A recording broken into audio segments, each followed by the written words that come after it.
Assalamualaikum warahmatullahi wabarakatuh. Yang terhormat Bapak dan Ibu dosen pengampu mata kuliah Audit Forensik dan Investigasi, yang kami hormati teman-teman semuanya. Semoga kita selalu dalam keadaan sehat dan walafiat. Amin ya rabbal alamin. Baiklah, pada kesempatan kali ini kami dari kelompok 6 yang terdiri dari 3 orang. Yang pertama yaitu ada Syahbania dengan NIM 1830403108.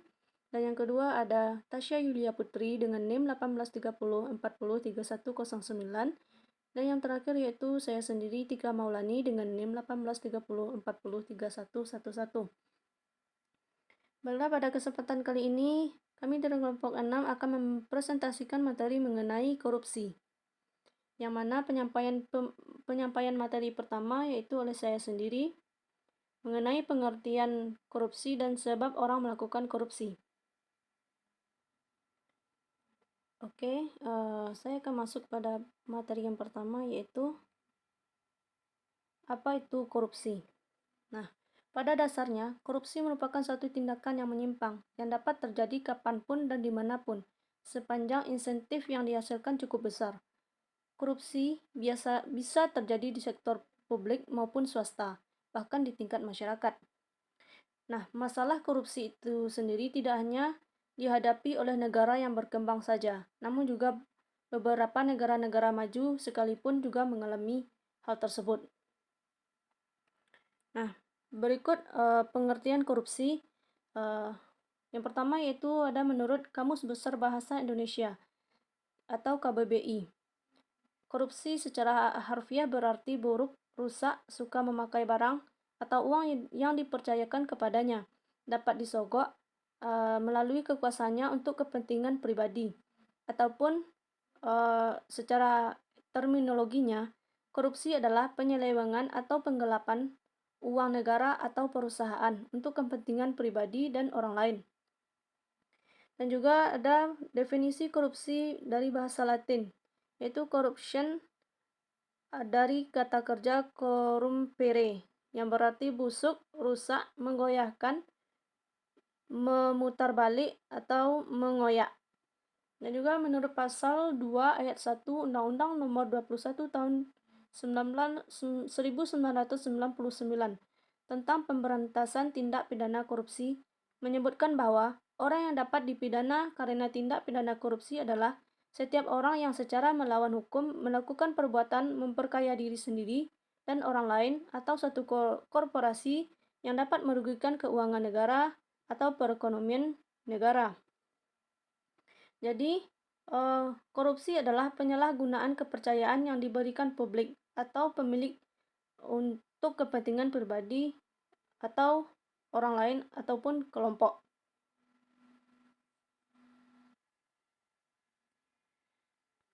Selanjutnya yaitu korupsi dalam perspektif hukum Islam. Yaitu terdapat dalam Al-Quran surat Al-Baqarah ayat 188 yang artinya dan janganlah kamu memakan harta sesama di antara kamu dengan cara yang batil, dan janganlah kamu menyuap dengan harta itu kepada para hakim dengan maksud agar kamu dapat memakan sebagian harta orang lain itu dengan jalan dosa, padahal kamu mengetahui.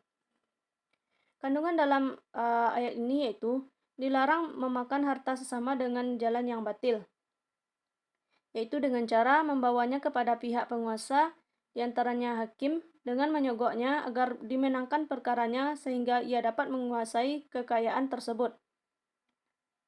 Terdapat frasa di dalam kandungan ayat ini yaitu memakan harta sesama dengan jalan yang batil. Di sini merupakan perbuatan memperkaya diri sendiri, orang lain, atau korupsi secara ini bertentangan dengan hukum syariah. Selanjutnya yaitu sebab-sebab terjadinya korupsi. Yang pertama yaitu dilihat dari aspek individu pelaku korupsi. Yang pertama, adanya sifat tamak manusia. Kemungkinan orang yang melakukan korupsi adalah orang yang penghasilannya cukup tinggi, bahkan sudah berlebih bila dibandingkan dengan kebutuhan hidupnya. Dalam hal ini, Berapapun kekayaan dan penghasilan yang sudah diperoleh oleh seseorang tersebut, apabila ada kesempatan untuk melakukan korupsi, maka akan dilakukan juga. Apabila dia memiliki sifat tamak, maka dia akan tetap melakukan walaupun dia mengetahui bahwa itu salah. Dan selanjutnya yaitu moral yang kurang kuat menghadapi godaan. Seseorang yang moralnya tidak kuat cenderung lebih mudah untuk terdorong berbuat korupsi karena adanya godaan. Godaan terhadap seseorang pegawai untuk melakukan korupsi berasal dari atasannya, teman, teman setingkat, bawahannya, atau dari pihak luar yang dilayani. Dan sebab yang ketiga yaitu kebutuhan hidup yang mendesak, seperti kebutuhan keluarga, membayar utang, membayar pengobatan yang mahal, kebutuhan membiayai sekolah anaknya, merupakan bentuk-bentuk dorongan seseorang yang berpenghasilan kecil untuk berbuat korupsi. Selanjutnya yaitu gaya hidup yang konsumtif. Gaya hidup yang konsumtif di kota-kota besar, contohnya, mendorong seseorang untuk dapat memiliki mobil mewah, rumah mewah, pakaian yang mahal, hiburan yang mahal, dan sebagainya. Nah, gaya hidup yang konsumtif tersebut akan menjadikan penghasilan yang sedikit semakin tidak mencukupi. Hal tersebut akan mendorong seseorang untuk melakukan korupsi bila mana kesempatan untuk melakukannya itu ada. Nah, selanjutnya itu malas atau tidak mau bekerja keras. Yaitu orang yang ingin segera mendapatkan sesuatu yang banyak, tetapi malas untuk bekerja keras guna meningkatkan penghasilannya. Dan ini juga bisa menyebabkan seseorang untuk melakukan korupsi, yaitu mendapatkan penghasilan dengan cara cepat. Mendapatkan penghasilan yang banyak dengan cara yang cepat. Dan yang terakhir yaitu ajaran-ajaran agama yang kurang diterapkan secara benar. Para pelaku korupsi secara umum adalah orang-orang yang beragama. Mereka memahami ajaran-ajaran agama yang dianutnya, yang melarang korupsi. Akan tetapi, pada kenyataannya, mereka juga melakukan korupsi. Ini menunjukkan bahwa banyak ajaran-ajaran agama yang tidak diterapkan secara benar oleh pemeluknya. Selanjutnya yaitu berdasarkan aspek organisasi. Yang pertama ada disebabkan kurang adanya teladan dari pemimpin. Dalam organisasi, pimpinannya baik yang formal maupun yang tidak formal akan menjadi panutan dari setiap anggota atau orang yang berafiliasi pada organisasi tersebut. Apabila pimpinannya mencontohkan gaya hidup yang bersih dan tingkat kehidupan ekonomi yang wajar, maka anggota organisasi tersebut akan cenderung untuk bergaya hidup yang sama. Maka di sini pemimpin yaitu sebagai role model bagi anggotanya. Bagaimana gaya hidup seorang pemimpin itu akan mempengaruhi juga terhadap anggota organisasi atau sebuah perusahaan. Yang selanjutnya yaitu tidak adanya kultur organisasi yang benar. Kultur atau budaya organisasi biasanya akan berpengaruh kepada anggota organisasi, terutama pada kebiasaan dan cara pandang dan sikap dalam menghadapi suatu keadaan. Kebiasaan tersebut akan menular ke anggota lain dan kemudian perbuatan tersebut akan dianggap sebagai kultur di lingkungan yang bersangkutan. Misalnya, di suatu bagian dari suatu organisasi akan dapat muncul budaya uang pelicin, seperti amplop, hadiah, dan lain-lain, yang berpengaruh terhadap akibat yang tidak baik bagi organisasi. Yang ketiga yaitu kelemahan sistem pengendalian manajemen. Pada organisasi di mana pengendalian manajemennya lemah, akan lebih banyak pegawai yang melakukan korupsi dibanding pada organisasi yang pengendalian manajemennya kuat.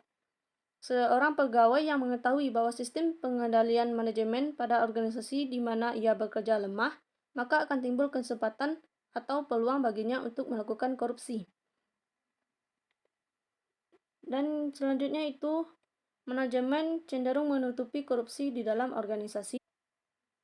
Pada umumnya, jajaran manajemen organisasi di mana terjadi korupsi enggan membantu mengungkapkan korupsi tersebut walaupun korupsi tersebut sama sekali tidak melibatkan dirinya. Sekian presentasi dari kami. Keengganan tersebut Wassalamualaikum timbul karena warahmatullahi terungkapnya wabarakatuh. praktek korupsi di dalam organisasinya. Akibatnya, jajaran manajemen cenderung untuk menutupi korupsi yang ada dan berusaha menyelesaikannya dengan cara sendiri, dan kemudian dapat menimbulkan praktek korupsi yang lain. Dan ini sangat berbahaya jika pihak manajemen tidak kooperatif dengan pihak perusahaan. Jika ini terus dibiarkan, maka tindak pelaku korupsi akan terus menjalar dan tidak berkehabisan. Selanjutnya yaitu berdasarkan jajak pendapat yang dilakukan oleh bagian Litbang Harian Kompas menunjukkan bahwa penyebab perilaku korupsi yaitu yang pertama yaitu didorong oleh motif ekonomi, yakni ingin memiliki banyak uang dengan cara cepat meski memiliki etos kerja yang rendah. Dan yang kedua yaitu rendahnya moral. Dan yang ketiga penegakan hukum yang lemah. Penegakan hukum yang lemah di suatu negara dan tidak menimbulkan efek jera kepada tindak pelaku korupsi, ini juga merupakan penyebab korupsi banyak terjadi. Baiklah, sekian penyampaian materi dari saya dan akan dilanjutkan oleh rekan saya yaitu Tasya Yulia Putri. Sekian, wassalamualaikum warahmatullahi wabarakatuh. Assalamualaikum warahmatullahi wabarakatuh. Di sini saya Tasya Yulia Putri, NIM 18403109, selaku dari kelompok 6, akan melanjutkan penjelasan dari teman saya yaitu tentang bentuk-bentuk korupsi. Di sini saya akan menjelaskan 4 bentuk korupsi. Yang pertama, suap. Yang kedua, pemerasan ekonomi. Yang ketiga, gratifikasi ilegal. Dan yang keempat, benturan kepentingan. Yang pertama, saya yaitu akan menjelaskan tentang suap. Suap adalah memberi sesuatu, baik uang maupun barang kepada seseorang agar melakukan sesuatu bagi si pemberi suap yang bertentangan dengan kewajiban, baik pemerintahan itu dilaksanakan ataupun tidak dilaksanakan. Dapat dipahami bahwa suap adalah sebuah tindakan yang mengakibatkan sakit atau kerugian di pihak lain, atau dengan kata lain adalah upaya untuk mendapatkan sesuatu dengan merekayasa dan membayar sejumlah uang, sehingga dalam hal ini ada penyimpangan-penyimpangan yang terjadi, baik dalam prosedur dan tatanan struktur sosial kemasyarakatan yang mengakibatkan adanya pihak yang dirugikan. Kemudian saya akan menjelaskan tentang unsur-unsur dari suap itu sendiri. Yang pertama adanya penyuap. Penyuap dalam bahasa Arab artinya arashi, adalah orang yang memberi suap, yaitu orang yang menyerahkan harta atau uang atau jasanya untuk mencapai tujuan. Yang kedua yaitu adanya penerima suap. Penerima suap disebut juga dengan al-murtashi, yaitu orang yang menerima hadiah atau janji. Padahal diketahui atau patut diduga bahwa hadiah atau janji tersebut diberikan karena kekuasaan atau kewenangan yang berhubungan dengan jabatannya. Yang ketiga, adanya penghubung atau perantara dari keduanya, yaitu orang yang membantu dalam proses terjadinya tindak suap, baik secara langsung maupun tidak langsung. Misalkan, seperti calo, ia menjadi mediator untuk mendapatkan pekerjaan, namun harus membayar imbalan agar mudah dalam mendapatkan pekerjaan tersebut. Yang keempat, barang atau jasa yang digunakan untuk pemberian suap yang dimaksud adalah harta atau uang atau jasa yang diberikan sebagai sarana untuk memperoleh sesuatu yang diinginkan. Misalkan memberikan uang kepada pejabat agar supaya yang dikehendakinya tercapai. Yang kedua yaitu pemerasan atau extortion ekonomi. Extortion yaitu tindakan meminta uang atau sumber daya lainnya dengan cara paksa atau disertai dengan intimidasi tertentu oleh pihak yang memiliki kekuasaan. Lazimnya dilakukan oleh mafia lokal dan regional. Pemerasan atau extortion ekonomi adalah penggunaan atau ancaman kekuatan termasuk sanksi ekonomi oleh individu atau organisasi untuk mendapatkan sesuatu yang bernilai. Item nilai dapat berupa aset keuangan, ekonomi, informasi, atau kerjasama untuk mendapatkan keputusan yang menguntungkan tentang beberapa masalah yang sedang ditinjau. Yang ketiga yaitu gratifikasi. Gratifikasi adalah pemberian, sedangkan dalam arti luas, gratifikasi yakni meliputi pemberian uang, barang, rabat atau diskon, komisi, pinjaman tanpa bunga, tiket perjalanan, fasilitas penginapan, perjalanan wisata, pengobatan gratis, dan fasilitas lainnya. Gratifikasi tersebut baik yang diterima di dalam negeri maupun di luar negeri dan yang dilakukan dengan menggunakan sarana elektronik atau tanpa sarana elektronik. Sedangkan bentuk dari korupsi tentunya gratifikasinya ilegal, yang merupakan ditujuan untuk mempengaruhi keputusan dan diberikan karena apa yang dikendalikan atau dikuasai oleh penerima. Penerima disebut wewenang yang melekat pada jabatan sumber daya lainnya. Gratifikasi ilegal seringkali terdapat nepotisme di dalamnya dan ikatan yang serupa untuk mencapai tujuan. Kemudian, gratifikasi ilegal umumnya tidak langsung, melalui agen atau perantara dan sifatnya tertutup dan tidak diketahui oleh khalayak umum. Yang terakhir yaitu benturan kepentingan. Benturan kepentingan adalah situasi di mana pejabat atau pegawai memiliki atau patut diduga memiliki kepentingan pribadi terhadap setiap penggunaan wewenang dalam kedudukan atau jabatannya, sehingga dapat mempengaruhi kualitas keputusan dan atau tindakannya.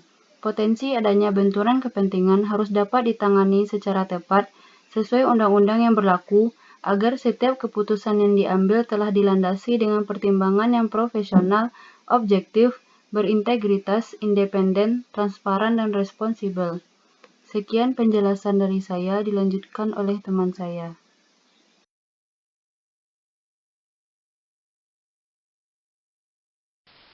Baiklah, selanjutnya saya akan membacakan materi keempat, yaitu negara-negara paling korup. Di bawah ini ada 10 negara yang korupsinya dinilai paling parah, dimulai dari urutan yang ke-10. Yang pertama yaitu Guinea-Bissau. Guinea-Bissau adalah negara di Afrika Barat yang berbatasan dengan Sudan dan Senegal. Hingga tahun 1973, wilayah ini masih menjadi jajahan Portugis sampai akhirnya mendeklarasikan kemerdekaannya. Negara ini selalu diwarnai konflik internal baik antar suku maupun pandangan politik. Skor CPI Guinea-Bissau menunjukkan pada angka 18. Yang kedua yaitu Libya.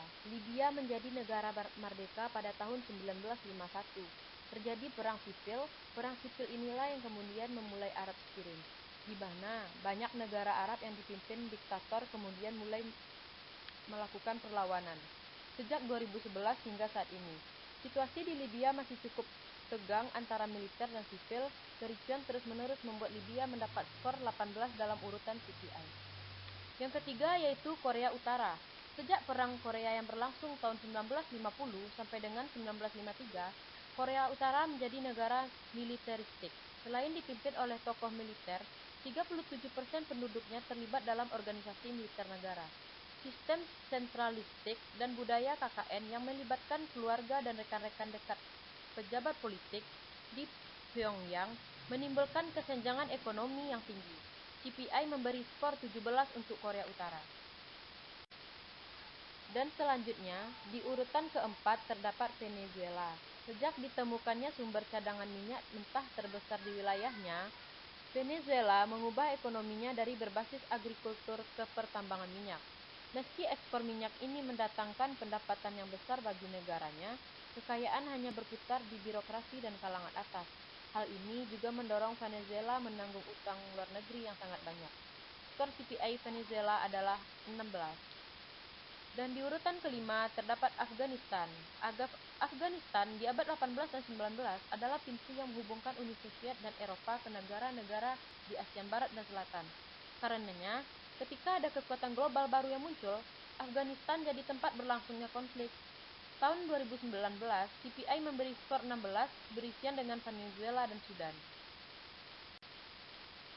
Di keurutan ke-6 terdapat Sudan. Sudan mendeklarasikan kemerdekaan pada tahun 1956 dan sejak itu pula negara ini terus-menerus dilanda konflik. Ketidakpastian hukum mendorong praktik-praktik korupsi yang menjamur di kalangan birokrasi dan pelaku ekonomi. Skor CPI Sudan sejajar dengan Venezuela dan Afghanistan di angka 16. Di urutan ketujuh terdapat Yaman. Negara lain dengan tingkat persepsi korupsi paling parah adalah Yaman. Krisis politik sejak tahun 2011 memperparah keadaan Yaman yang sudah menderita akibat konflik sekte. Bahkan, Yaman masuk ke dalam kategori negara gagal, karena sebagai negara Yaman dianggap sudah tidak mampu lagi bertanggung jawab atas keamanan dan kesejahteraan rakyatnya. Indeks persepsi korupsinya berada di skor 15. Baiklah, negara selanjutnya yaitu Suriah. Suriah memproklamasikan kemerdekaannya di tahun 1945. Status quo atau tetap atau statis. Akibat pengangkatan presiden seumur hidup, membuat praktik KKN di Suriah jadi budaya yang lumrah di kalangan birokrasi dan militer. Indeks CPI Suriah berada di skor 13. Selanjutnya, Sudan Selatan. Sudan Selatan baru saja mendeklarasikan kemerdekaan dan berpisah dari Republik Sudan tahun 2011 melalui referendum. Sedangkan untuk indeks korupsi Sudan Selatan mendapatkan skor CPI 12. Dan negara yang terakhir adalah Somalia. Sejak lepas dari koloni Inggris sejak tahun 1960, Somalia berjuang dalam mencari bentuk negara dan sistem pemerintahan yang sesuai. Namun, dengan akar konflik antar sekte yang cukup kuat, perjuangan tersebut diwarnai banyak konflik. Lemahnya regulasi dan banyaknya konflik membuat Somalia menjadi negara dengan indeks korupsi paling parah sedunia di tahun 2019 dengan skor 9. Sekian presentasi dari kami kelompok 6. Terima kasih atas perhatiannya, semoga bermanfaat. Wassalamualaikum warahmatullahi wabarakatuh.